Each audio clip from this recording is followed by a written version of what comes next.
Welcome to the Home Builder Digital Marketing Podcast. Over 90% of today's home buyers start their buyer journey online. Here we talk with not only industry experts, but also your fellow home builder marketers to learn how you can succeed in our incredibly competitive digital world. And now, here are your hosts, Greg Bray and Kevin Weitzel. Hello, everybody, and welcome to today's episode of the Home Builder Digital Marketing Podcast. I'm Greg Bray with Blue Tangerine. And I'm Kevin Weitzel with Outhouse. And we are excited to have joining us today Brian Newquist. Brian is the VP of Operations at Kovach Marketing. Welcome, Brian. Thanks for being with us today. Thanks for having me, Greg. Hey, Kevin. Well, Brian, let's start off by just helping people get to know a little bit about you. Give us that quick background overview about yourself. Background overview. I've been with the company for quite a while, going on probably 20 years now. Seen a lot change in that time frame. I live in Newport Beach, father of 3 children. My spare time, I like to do a lot of camping and ride dirt bikes and go surf. Like Husqvarna, like some vintage stuff, or like a bull taco? Have we talked about this? I'm fixing up a 1980, my birth year, Husky 390 CR right now as we speak. Nice. I'm a bull taco guy myself. Oh, wow. My buddy would love you. He has an old bull taco. Very cool. Very cool. Now, are you doing any old vintage racing, or is this just more of a hobby, get out there and ride? One of my buddies who's a way better mechanic than I am is helping me fix up. And when I say helping me, pretty much doing all the work for me on the engine work on the 1980 Husky. There's a vintage desert race coming up this spring that he's urging me to enter. So possibly. I'm jealous. Those are fun. Those are super fun. Yeah, Builtwell's putting it on. They make like helmets and goggles and stuff like that. Nice. So yeah, I'll keep you posted. Kevin's big into biking, so it's always good to make that connection for sure. I didn't know that. Now we're going to have to talk offline and compare notes, and stuff like that. Well, Brian, you mentioned you've been with Kovach Marketing for a long time. What kind of got you started in this career journey of getting into marketing and especially into kind of the home building space? So let's see, years ago, I was fresh out of college and I was interviewing for a marketing position up in Los Angeles for National Geographic.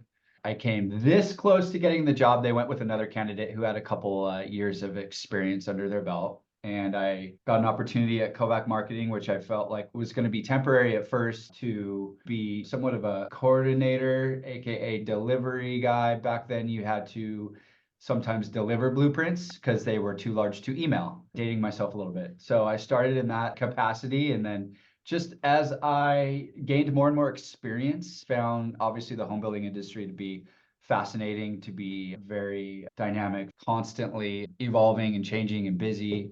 And at the end of the day, I feel like it's a very noble industry to be supporting. I mean, you are giving people, I don't know, it sounds cheesy, but making their dreams come true in some way, in providing housing to families and those that need it. So I don't think that's cheesy at all. I think that's a great reminder that it is a great industry to be involved with, because it is so personal to the consumer and buyer, and the impact on generational wealth that home ownership leads to, as well as all the memories and things that happen in homes. So I think it's a great reminder of how important it is. I like that word noble that you use too for that. Yeah, thank you. It's really easy to kind of lose sight of that in the day-to-day, especially in the space that we inhabit. Greg and Kevin, it's a lot about data. It's a lot about results driven. It's a lot about how is this helping sales. But my favorite part is when I do catch glimpses of whether it's, testimonials of home buyers, or are actually attending a lot of grand openings and things like that at the communities, and seeing kids with their parents at the potential of buying a new home. It really humanizes the whole thing. And that's when, if I start feeling, I don't know, overworked or burned out, I try and remind myself of why we're doing it. What I really enjoy is some of the charitable aspects that come with this industry that, we've been involved with over the years too. Now, we've shared a few clients over the years, so we're aware of what you do. But for our listeners, can you kind of give an elevator pitch of what Kovach Marketing brings to the table? Yeah, I mean, in a nutshell, we're a full service marketing agency out of Newport Beach, California. We specialize in real estate with a specific focus on, first and foremost, the home builder. Over the years, we've found ourselves involved in the mortgage industry and then developer verticals. We've been around for a long time. We've been around for 30 years. That's a good amount of years for a marketing firm. With that, and I know Greg is very intimate with our journey too, we've had to adapt, we've had to pivot to make ourselves remain relevant and to continue to bring savvy, cutting edge, forward-thinking solutions to our clients At the same time, though, we've been able to enjoy those decades-long relationships with, I mean, one of our clients, a home builder in California, has been with us for 30 years. So we think we've done a pretty good job, especially in the last decade or so, of pivoting and becoming relevant in the digital age after having been so grounded in, I guess, what you would deem a traditional marketing firm. Well, Brian, as you mentioned that you've had to pivot and obviously the needs of clients have changed over that time, the focus, you mentioned going from traditional to digital and how much of that has evolved and changed, although there's still a good piece of traditional, if we use that word, still out there. When you're starting with somebody brand new, what is kind of the first thing that you guys look at or the first area you focus on regarding the marketing for a builder?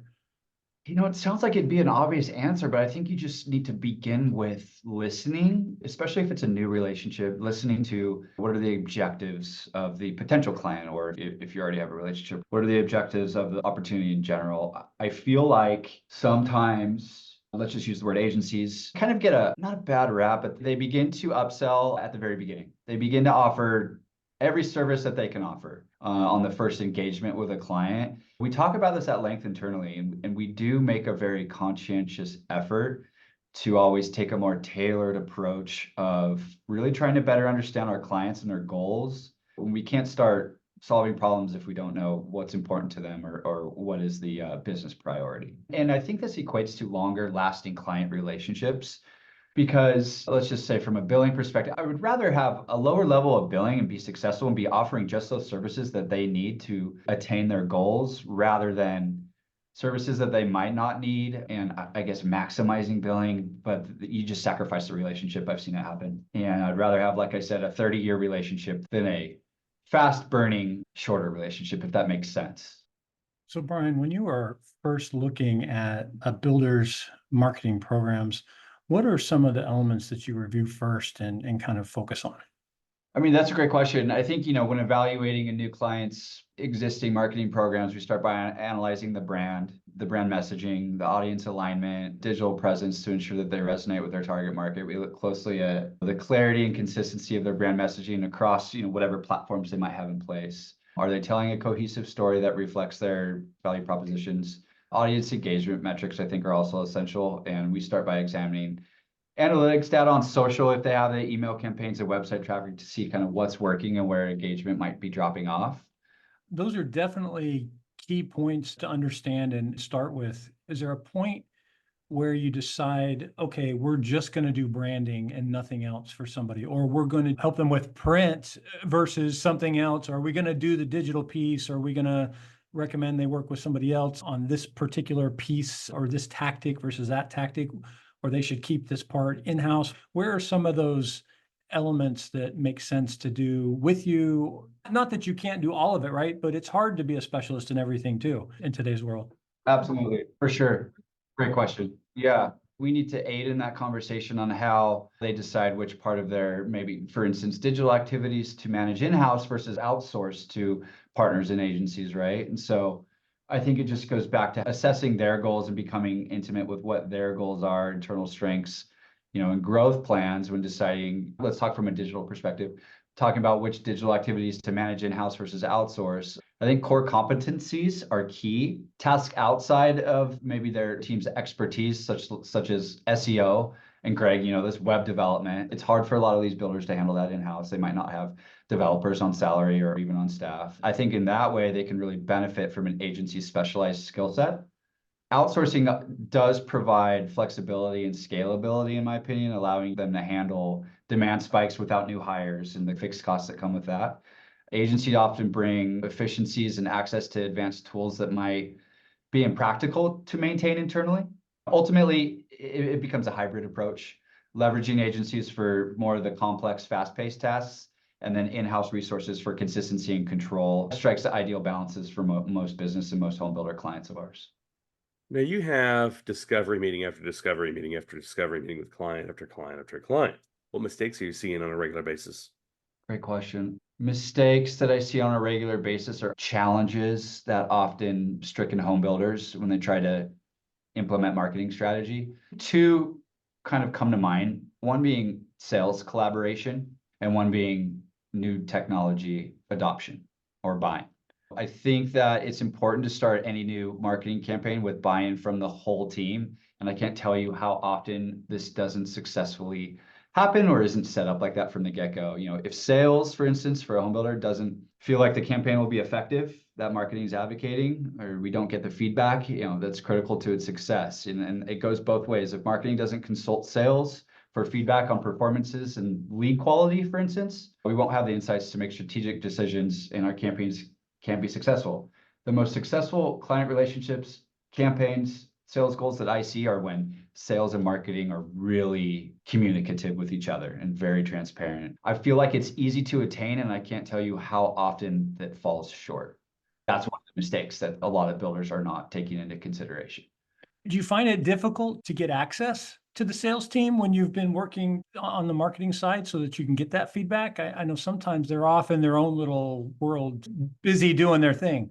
Oh, totally. I do find it's hard, and I've found it's hard maybe because the builder doesn't put a lot of priority on that, or maybe the sales team isn't necessarily open to that for whatever reason. But the ones that are equates to the more successful relationships that I've been a part of. We make an effort to really look at, give us some sort of access to your CRM so we can see. We don't have to necessarily rely on the sales team to give us those numbers. We don't need admin access. We just need to take a look like, hey, we're running this digital marketing campaign, or hey, we just sent this paid email out to a bunch of people. We want to see how effective it's been. When we do gain access like that and we're able to speak with the sales teams, it makes for a much better situation. Kevin, back to your original question, I think another one of the areas sometimes builders not overlook, but it comes in the way of new technology, and this isn't news to any of us. Traditionally in home building marketing, clients are a little hesitant, a little conservative to implement new technology or strategies until it's kind of reached market critical mass. This can be great if you have a builder client willing to try new campaigns that their competition maybe isn't using, as it's a channel with less competition and can have bigger impact. On the flip side, you have to spend a lot of time trying to convince your clients of all the benefits of recent technology compared to some of the other industries.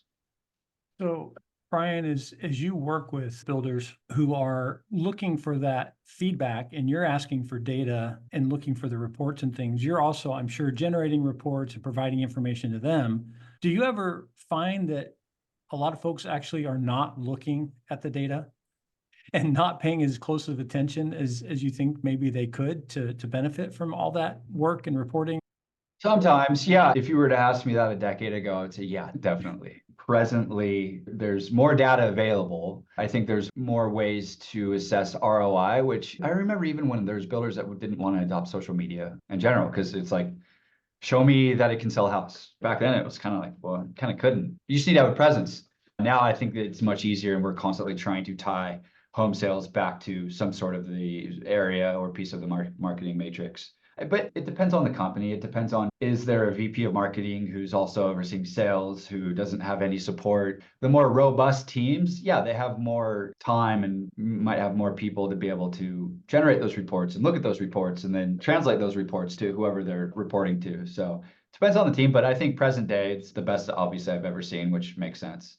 So if you've got somebody who's struggling to have the time to look at those reports consistently and things, and they were just 2 or 3 metrics that they really need to pay attention to, what would you recommend as those top metrics that are kind of most important things to be checking in on from a marketing perspective? Each builder has unique goals. Obviously, each builder's main goal is to maximize sales, but we believe the most effective approach is to start with sales conversions and work backwards.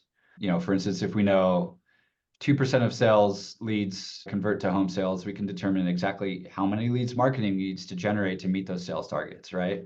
From there, we break down supporting metrics like click-through rates, website impressions, engagement levels, all of which contribute to achieving these lead numbers.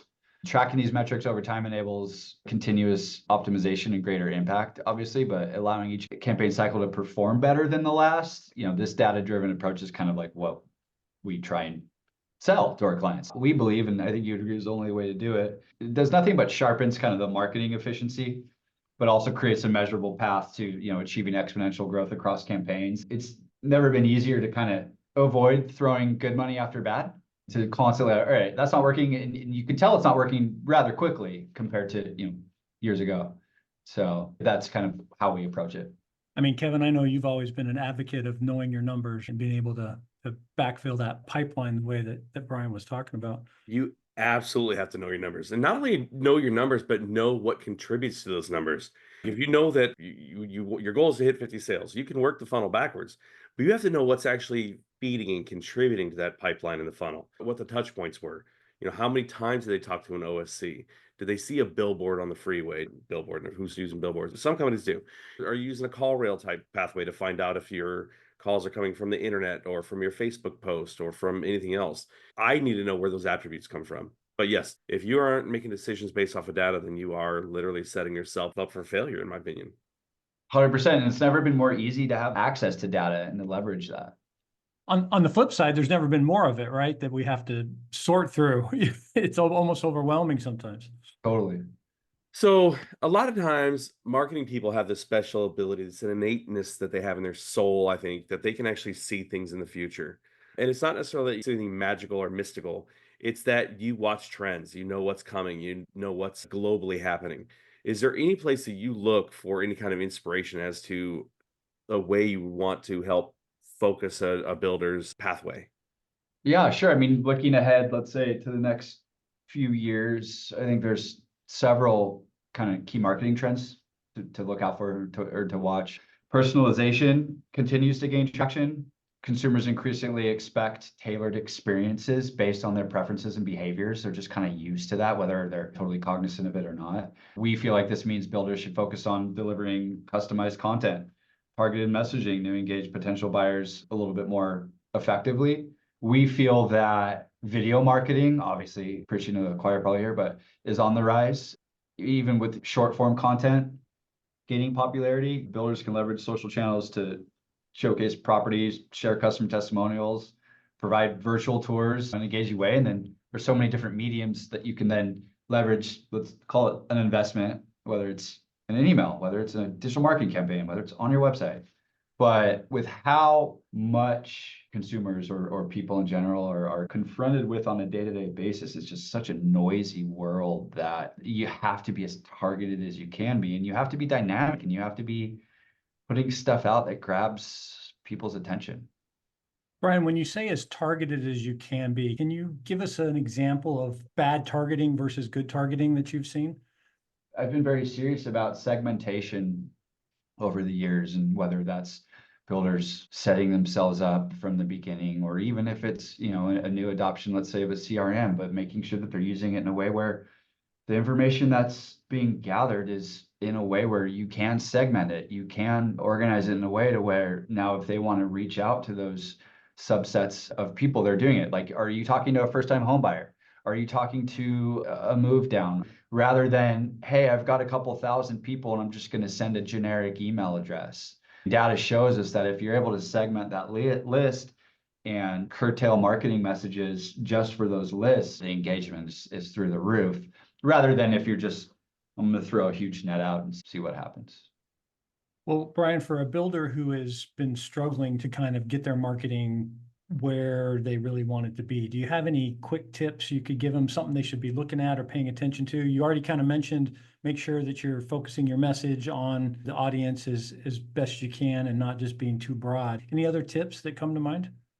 One key piece of advice I would leave listeners or builders or whomever I'm able to talk to is to just always prioritize building genuine relationships with your audience. In the home building industry, this might mean actively listening to customers, understanding their needs, engaging with them in meaningful ways. I think that authenticity, not just in this industry, but just in the world, goes a long way. Share your brand story. Years ago, that's what we would start with. A new sales office would go up. Okay, where's the brand story going? Where's the brand story going in the brochure? There's positioning statements and there's brand stories. And I feel like that's almost like fallen by the wayside a little bit. When customers feel valued and connected, they're more likely to trust your brand. And trust your brand when they're making important decisions about their future home, which is might be the biggest purchasing decision of their life. By fostering these relationships, you're not only enhancing customer loyalty, you're creating community around your brand that could lead to long-term success, whether it's repeat buyers, whether it's referrals, whether it's telling their family they need to buy here. There's a real opportunity there in that sense. Well, Brian, we appreciate the time you spent with us today and the things that you've shared. If somebody wants to learn more about Kovach Marketing or connect with you, what's the best way for them to get in touch? Yeah, you can visit our website, kovachmarketing.com, or feel free to shoot me an email, Brian with an I at kovachmarketing.com. Well, thanks again, Brian. And thank you, everybody, for listening today to the Home Builder Digital Marketing Podcast. I'm Greg Bray with Blue Tangerine. And I'm Kevin Weitzel with Outhouse. Thank you.